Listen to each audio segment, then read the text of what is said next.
In May 1940, Nazi Germany attacks in the west. The Allied armies of France, Britain, Belgium, and the Netherlands have more men, guns, and tanks than the Germans do, and the French army is considered the best in the world. But in just 6 weeks, German forces shocked the world and smashed the Allies. So how did Germany win so convincingly, so fast? When Germany invaded Poland in 1939, Britain and France declared war.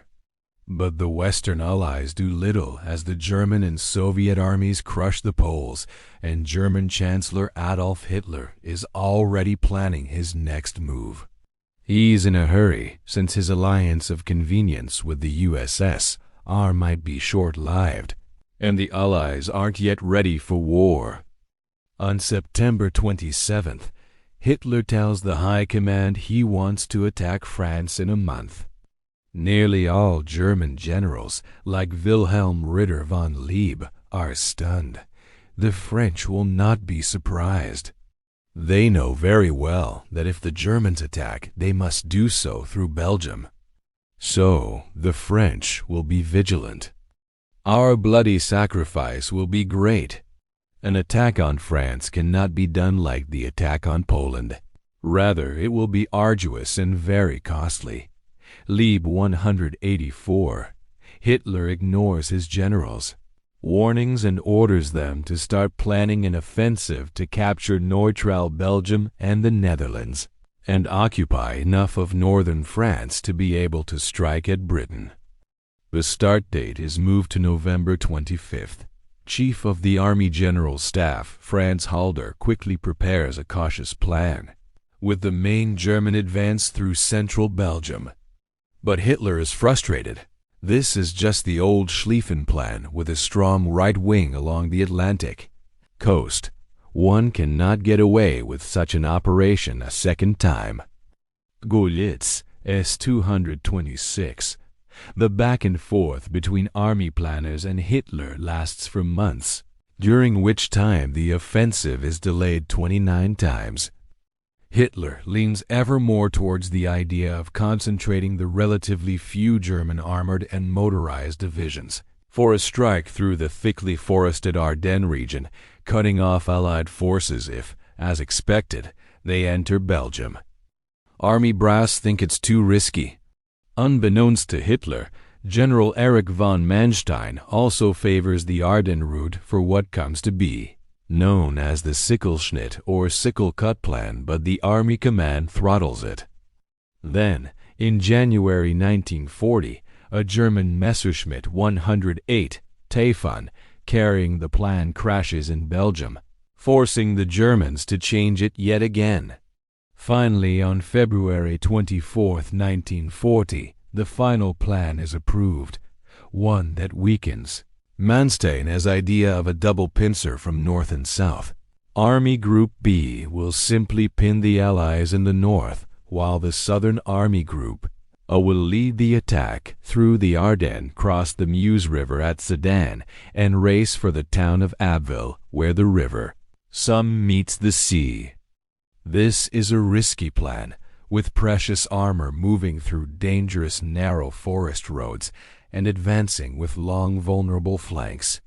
Army Group B Commander General Fedor von Bock tells Halder the plan is dangerous. You will be creeping by 10 miles from the Maginot Line with the flank of your breakthrough and hope the French will watch inertly. You are cramming the mass of the tank units together into the sparse roads of the Ardennes mountain country as if there were no such thing as air power. And you then hope to be able to lead an operation as far as the coast with an open southern flank 200 miles long, where stands the mass of the French army. Freezer Cambridge. The war in the West 1939-1940, minus 297. Meanwhile, the French and British are making plans as well, though international politics make things difficult. French and British planners are confident in the Maginot Line. and expect the Germans will attack through neutral Belgium and the Netherlands. The Dutch and Belgians, though, refused to make detailed plans for Franco-British forces to enter their territory and cooperate with their armies in the hopes of not provoking the Germans. Nonetheless, this is still the focus of the Allies' Plan D. The best French units and the British Expeditionary Force will move into the Low Countries if the Germans attack, and try to stop them along the Dyle River, the Albert Canal, and forts like Eben Emael. Plan D is also risky. Allied forces won't have the initiative. They will be advancing into the teeth of an enemy offensive, and the hinge of their line, the Ardennes, remains thinly defended since they consider it impassable for large armored forces. French intelligence reports point to the Ardennes, but the High Command does nothing. There is also no strategic reserve, since the 7th French Army is to advance into the Netherlands. Politically useful, but militarily questionable. On the eve of battle, the Germans have 2.8 million men, 7,500 guns, 4,000 planes, and 2,700 tanks and self-propelled guns on the Western Front, but only 16 of 157 German divisions are motorized.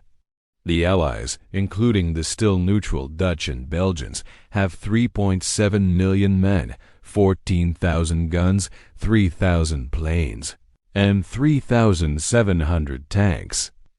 So with the Germans hoping for a daring Sichelschnitt, the Allies plan an uncertain advance into the Low Countries. On May 10, 1940, the Germans launch Case Yellow, a campaign that would shock the world and the Germans themselves. The Germans pour across the border into the Low Countries. They want to give the Impressien their main strike is in the Netherlands, and they even use troops in Dutch uniforms to seize bridges by surprise. German paradrops at Dutch airports mostly fail, though, thanks to the Dutch army. But in general, the Dutch offer little resistance. On May 14th, the Luftwaffe bombs the port city of Rotterdam to terrify the Dutch into surrendering, and it works. German success is due not only to the armored punch through the Ardennes, but also air power. The Luftwaffe consistently hits Allied columns, although air losses are very heavy on both sides. Aircraft like the Ru-87 Stuke dive bomber pound French defenses on the Meuse before ground troops get across. German tanks cross the Meuse on the 14th, but have taken losses. Some units are down to 1/4 strength and lack ammunition and fuel. French forces prepare to counterattack the still fragile bridgeheads, and if they don't succeed, half of the Allied troops and their best motorized units will be cut off to the north. The crisis at the front is being felt in London and Paris as well. On May 10th, Prime Minister Neville Chamberlain resigns and is replaced by Winston Churchill. A few days later, French Premier Paul Reynaud recalls General Maxime Weygand from Syria to take over command of the army, and appoints Charles de Gaulle Deputy Minister of Defense. But he also asks First World War hero Philippe Pétain to be Deputy Premier, even though Pétain thinks the war is lost and blames Britain for starting it. Reynaud desperately requests 10 more British fighter squadrons be sent to France. Churchill wants to send them, but the British cabinet is worried about home defense and only agrees to 4. Some in London have lost hope in the French army, especially when Gamelin admits he has no strategic reserve.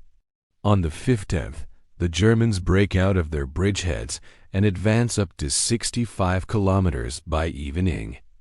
Gamelin recognizes the danger and orders Allied troops in Belgium to retreat. General von Bock wants to press his Army Group B's advantage in Belgium, but Army High Command worries that might ruin the Sickle Cut. Both army groups stop for 3 days to keep the northern Allied armies in the developing pocket and so infantry can catch up to protect the flanks against expected French counterattacks, a problem Manstein's version of the plan had foreseen. Allied commanders, though, don't take advantage.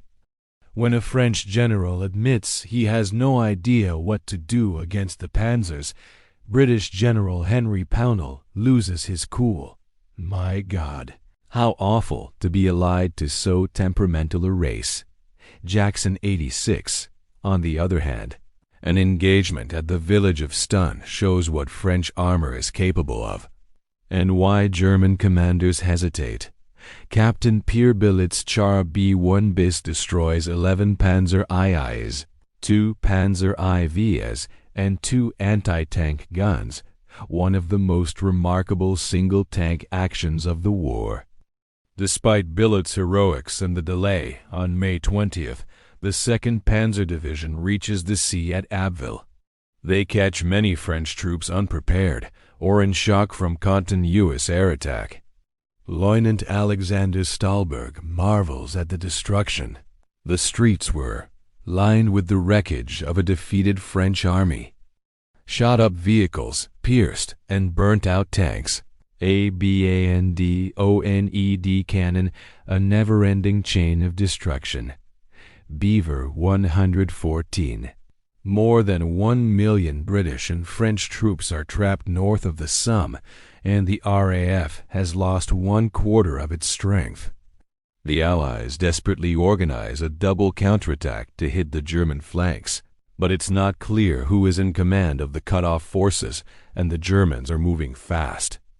Anglo-French forces do manage an effective attack near Arras on May 21st and 22nd, including Matilda tanks, but the hard-pressed Germans hold them off. Allied forces begin a fighting retreat to the port of Dunkirk for evacuation, a British decision that many French resent. The Germans are worried about more counterattacks from the south, so von Rundstedt asks Hitler to pause the advance on Dunkirk, and on May 24th, Hitler agrees. This is a much-debated decision.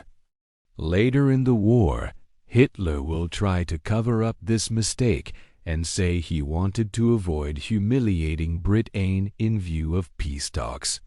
After the war, von Rundstedt will say Hitler gives the order, but this is a lie. In reality, von Rundstedt gives the order to stop, but tells his subordinates the order came from Hitler, so they will obey. So why does von Rundstedt stop the tanks before Dunkirk? He wants his tanks to prepare for an Allied counterattack from Dunkirk. He wants his infantry to have time to move up to the Somme line in case the French counterattack from the south. Panzer Commander von Kleist thinks the area around Dunkirk isn't suitable for tanks. He wants 4th Army to secure Arras before attacking Dunkirk. And von Rundstedt, Hitler, and the Navy High Command all think a speedy evacuation of the BEF is impossible. This means there's no need to waste precious Panzer IIs or IVs on Dunkirk when they can be used against the French in the south, and the Germans have already lost 600 tanks. The Germans expect the artillery and Luftwaffe can destroy Allied forces in the pocket, and 4th Army can then mop up. But the German pause is not the only reason the BEF makes it out.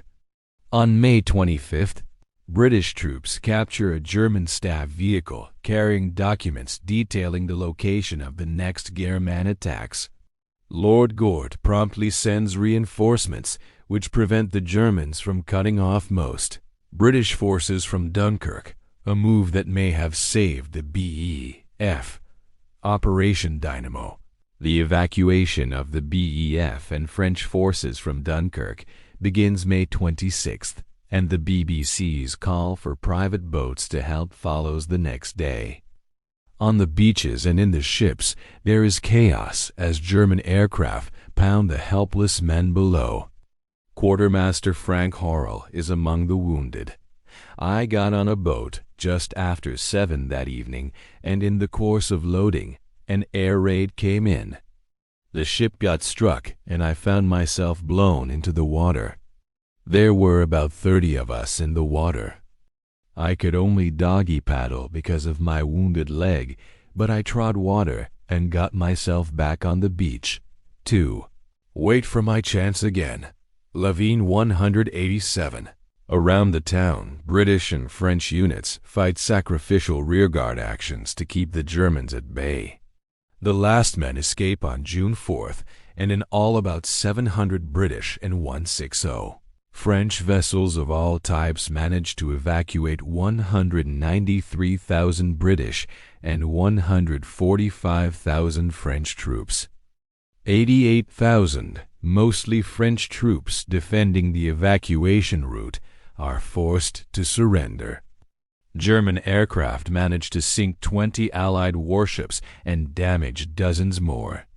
Saving the BEF is an even more remarkable feat given the sudden surrender of the Belgian army on May 28th, without consulting the British or French. King Leopold controversially decides to give up and become a prisoner of the Germans. Even though the Allies do not plan to evacuate Belgian troops, they're outraged. Reynaud calls King Leopold a pig and former. British Prime Minister David Lloyd George calls his actions a sample of perfidy and poltroonery. The collapse of the Allied front also worsens tensions in London and Paris. Weygand and Pétain pressure Reynaud to pursue a separate peace with Germany, but he refuses. British Foreign Minister Halifax suggests peace talks via neutral Italy, but Churchill won't hear of it. Even if we are defeated, we won't be any worse off than if we stop fighting now. We must avoid being dragged into the abyss with France.